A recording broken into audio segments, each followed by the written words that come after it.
दिल थाम के बैठिए दोस्तों, आप लोग के बीच भोजपुरी के बादशाह सुपर स्टार गायक मुकेश दीवाना जी आप स्टेज पर पहुंच चुके हैं।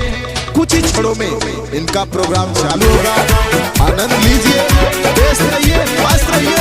जय हो भोजपुरी समाज। तोहरा कमर पे पूरा इलाका टूटी, तोहरा अखिया में पूरा जमाना डूबी, तोहरा कमर पे पूरा इलाका टूटी, तोहरा अखिया में पूरा जमाना डूबी। बूढ़ पुरानिया जवान भी तोहर होठ के लाली चुसबे करी, जैसे कमर हिलई ऊपर पन सौआ उड़ब करी, कमर हिला के नचब जे तू ऊपर पन सौआ उड़ब करी। अरे करे जाए आई लो हमरे बबनौली में तो थोड़ा बच के रहिया, काहे के यहाँ उखाड़ का बुखार हो जाला। और सुना आई गोलियां बंदूक का तो तू नम्रे छोड़ता, यहाँ लोग अगर मारा ना तो यहाँ ऊंचा से मार हो जाला।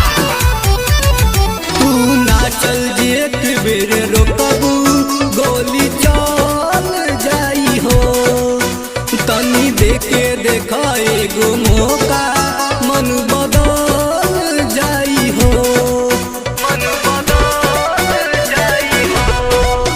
तू ना चल जे एक बेर रोकबू गोली चल जाई हो, तनी देखे देखा एगो मौका मन बदल जाई हो।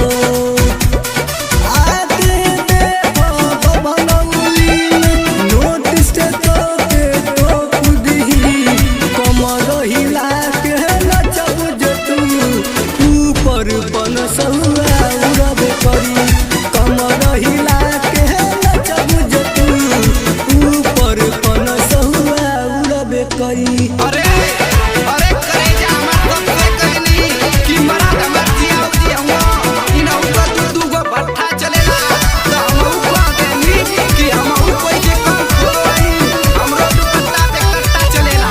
चूल्हे धर्मिंदर पवन से पता चल जाई हो, बिना लेहले न मानी मुकेशवा नजरी गड़ जाई हो, नजरी गड़ जाई हो। कुछ लेबू धर्मिंदर पवन से पता चल जाई हो, बिना लेहले न मानी मुकेशवा नजरी गड़ जाई हो।